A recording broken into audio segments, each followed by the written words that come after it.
The Debt Demolisher TV with Sophia Melone. Hi everyone, it's Sophia Melonē, the Debt Demolisher, here to bring you the tools, tips, and tricks to help you manage your financial baggage the right way. I'm super excited to be before you guys for another video episode drop on the Debt Demolisher TV, where we are bringing you all the tools, all the gems, all the resources, and all the insights that you just might need to get your personal finances in order, and even better, more so, even your business financials somewhat together, just a little bit, just a tad bit. Today, I want to talk to you guys about what are some of the best expense tracking apps that you can begin to consider or utilize. Now, I'm going to start with one of the apps that's mainly very popular, especially when it comes to business owners, and that is QuickBooks. So if you are someone who is operating a business, you may be doing a small business on the side, one of the most important things that you need to make sure that you're having if you're conducting any type of business is bookkeeping, expense tracking, expense categorization. Now, I've done several videos on this channel related to that, but we are just going to talk a little bit about the apps that can be useful and that can help you in expense tracking. And with QuickBooks, it is very popular. A lot of people know about QuickBooks, aka Intuitive. They have a lot of resources that are available to really help with tracking expenses, categorizing expenses very powerfully for business owners. If you guys saw the business series, the business profit series that was done here on the Debt Demolisher TV, check out the playlist. I'll link that right there for you. Check out the playlist. It's going to be right there. We talked about that, and that's one of the systems that came up. Now, I use Wave. That's just my personal preference. Number one, because I don't have to pay. And then number two, it's very easy for me to be able to use it. So that's my alternative, but everyone loves QuickBooks. That's the popular one. So I'm just putting it out there for you guys to, if you want to look into it, if you're a business owner, more than likely you're already using it. But how are you using these expense tools to track your income, to track your expenses, to track the activity that's going in and out of your door? One of the things you want to make yourself into getting into the habit of is setting aside the time to do the categorization, unless you have a bookkeeper that you've hired, or unless you have an accountant that does these things for you. If you are a relatively new entrepreneur, if you don't really have the resources to hire someone to come in and do these things, you got to make sure that your back office is all the way together. And the way that you do that is you start by tracking every expense, everything that you're spending on your business, and categorizing them to make it not only easier for yourself for tax purposes when it's time for you to provide your numbers to your tax preparer, so that those returns can be filed, but more importantly, so that you can know where you stand financially as a company.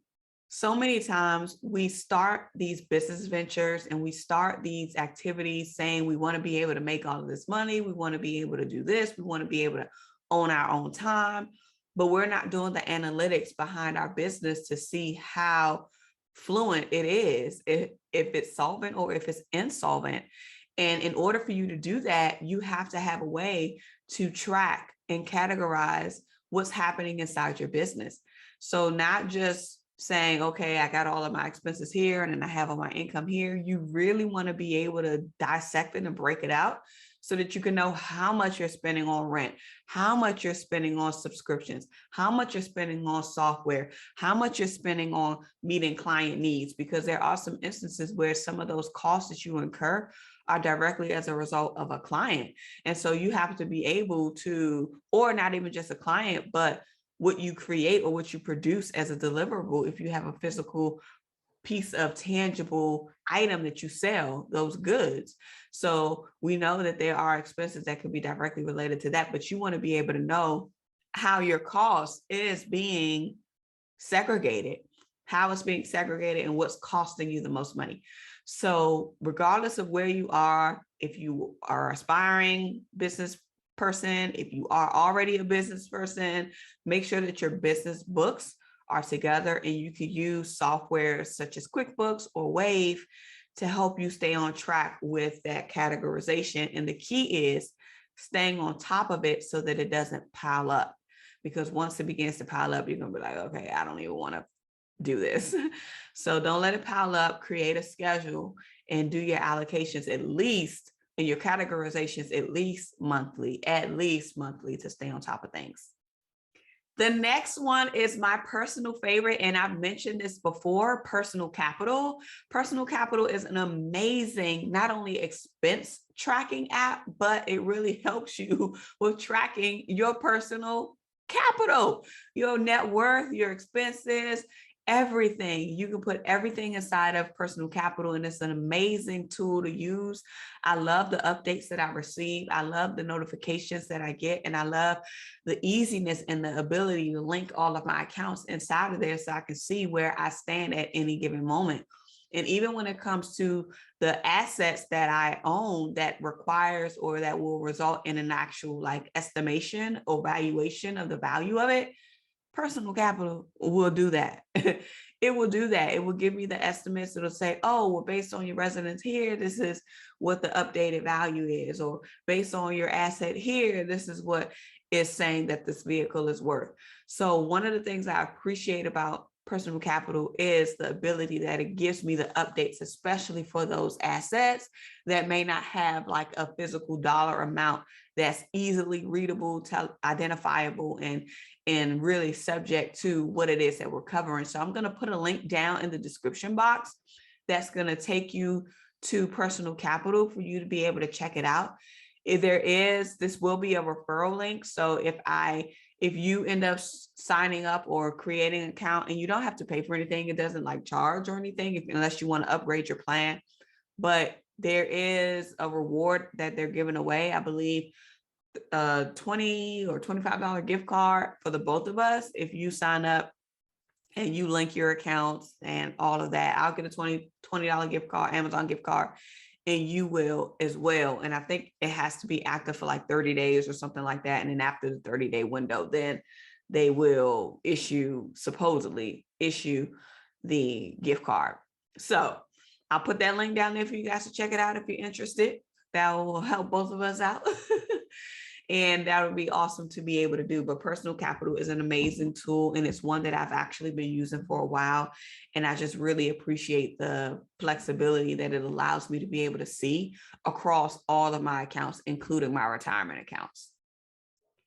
Another expense tracking app that's really cool to use is Wally, W-A-L-L-Y. So this app is an integrated expense tracking app that, of course, does similar to Personal Capital, where you sync your accounts and it links to your financial accounts. But what Wally is doing is that it is actually tracking your spending habits. So it'll track your spending habits and maybe spit out different variables depending on the type of activity that you have going in. You can use that app to see how much you've spent within this specific category, within this bucket. And that's with any of the tools, to be honest. Any expense tracking tool could help you see at a glance where you are in your spending by category and by bucket.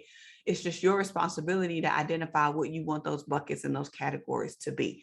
Now, we've talked a lot about this on the channel in terms of budgeting and how to identify your budget categories. It's no different, because if you have a budget category, then that means you have an expense category. And so since you have an expense category, you already know where your expenses will fall under. So this helps with categorization and making it easy for you to be able to analyze your activity as those things are funneling in. You just have to make sure that you are tagging them so that they can be placed in the right bucket. Another one that's really popular is Mint. I know that I used to use Mint a while ago, years ago. I stopped using Mint just because I didn't like the connectivity issues that it was having. And I didn't like the fact that I was having difficulties with the categorization that was happening. That was the main reason why I stopped using Mint, just because, and it could be different now. It could have changed. I'm not 100% sure because I haven't used it in a while, but it's the same thing. You could go on, check it out, link your accounts, categorize your expenses, just use a tool and use an app that's going to work best for you. What you find is that there's different features, different settings inside of Mint may be more attractive to you. So it's just about you going in and maybe doing a preliminary search to see what the tracking app looks like. find a video online that has a tutorial of what it looks like. And then you can see if maybe that's something that you can foresee yourself doing and utilizing on a recurring basis to track your expenses. Another app that is really, really useful is You Need a Budget. And this one, I hear a lot of people say is kind of more complex and more convoluted, and that sometimes it may not be as user-friendly. But I did hear a lot of positive results other than that around the You Need a Budget feature.